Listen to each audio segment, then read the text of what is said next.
Okay? Somebody tell me when we are ready. Kidogo bado, eh?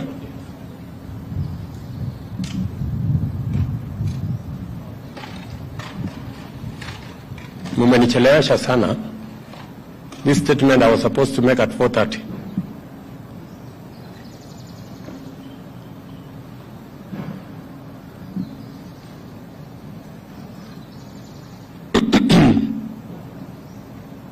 Thank you very much. Dear Kenyans, in the last 2 weeks, our country has experienced grave acts of lawlessness, widespread violence, looting, and invasion of private property by persons taking advantage of political demonstrations called by the opposition. During this period, lives have been lost, people injured, property looted or destroyed. The economy has suffered and our image as a nation dented. Our security agencies have endeavored to do everything within the law to protect the lives and property of all citizens. Nevertheless, the violence, chaos, and disorder continues to distract our national focus of economic transformation.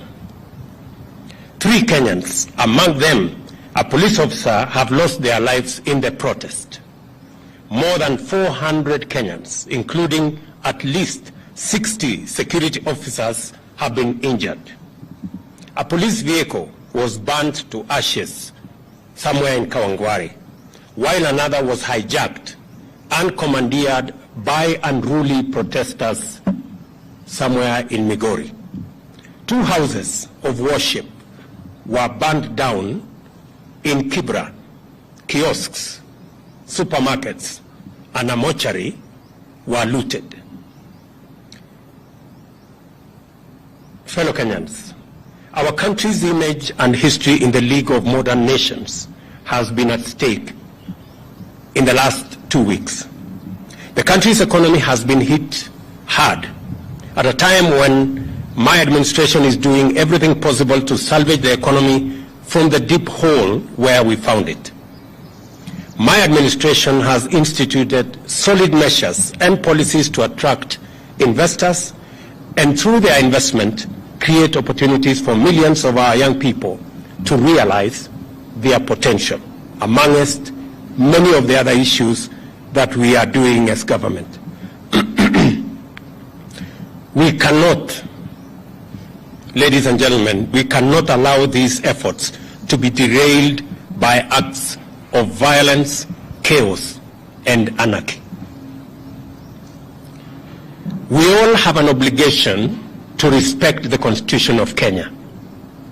This also includes the respect of institutions established and created by the Constitution.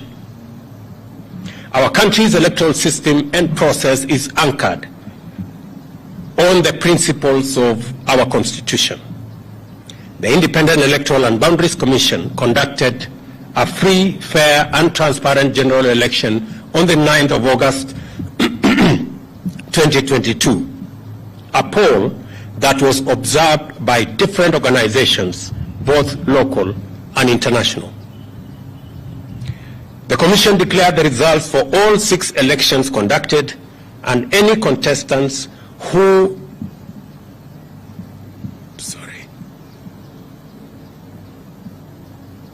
were aggrieved by the outcome had an opportunity to present their grievances to the country's judicial system for arbitration.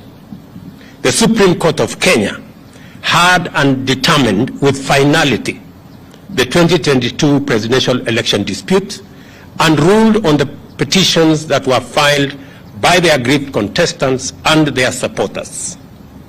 Nevertheless, I have carefully listened to the issues raised by my friend, the Honorable Raila Odinga. In times like this, it is not about who is right or who is wrong. Like Winston Churchill said, I dare say, and I quote, "Courage is what it takes to stand up and speak, but it is also what it takes to sit down and listen." I have always been ready to engage Kenyans of all walks of life, including elected and appointed leaders from across the political divide and the religious fraternity, on how to make our country better and prosperous. And in the last 6 months, I have talked to many religious leaders. I have talked to many elected leaders from across the political divide. My door still remains open for honest, objective, and sincere deliberations based on the rule of law and the Constitution. On the reconstitution of the future Electoral Commission, the selection panel that currently is in office is a creation of the law that was passed by the two chambers of Parliament in response to a court decision. The court clearly stated that one institution, and in this case, Parliament, cannot dominate the process of establishing an electoral commission at the expense of other institutions that have a role to play in the country's electoral process. However, considering the matters raised by our friends in the opposition, I suggest a bipartisan engagement in Parliament on the reconstitution of the IEBC panel within the parameters of the law and the Constitution. In any case, as a Democrat and guided by the Constitution, I, on the 9th of December 2022, sent a memorandum to the Speakers of the National Assembly and Senate requesting the purposive intervention on implementation of the 2/3 gender rule, entrenchment in the Constitution of the Constituency Development Fund, Senate oversight and national gender affirmative action funds, establishment of the position of the Leader of Opposition, and the improvement of parliamentary oversight of the executive. And for the record, Parliament has already approved the parliamentary oversight of the executive, and shortly, cabinet secretaries will be appearing before the House to answer questions. The other items are still in Parliament. The IEBC selection panel and the future process of recruitment of its commissioners could as well be part of a conversation leading to constitutionally and legally binding proposals through a bipartisan parliamentary process. In other words, I am suggesting that the issues that have been raised by our friends on the matter of IEBC,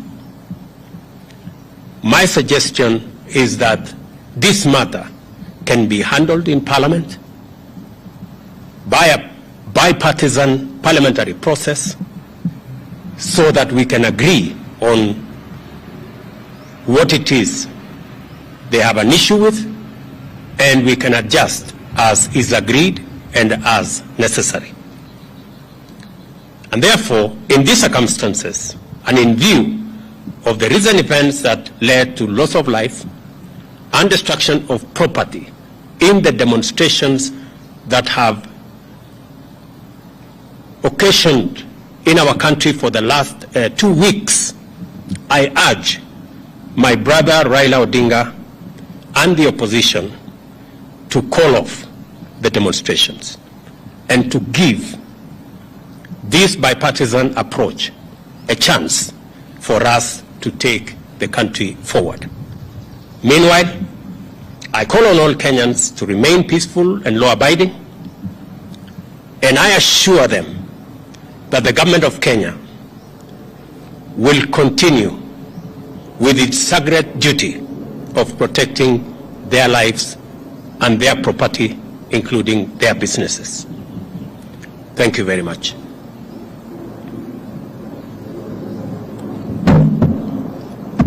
I can take 1 or 2 questions.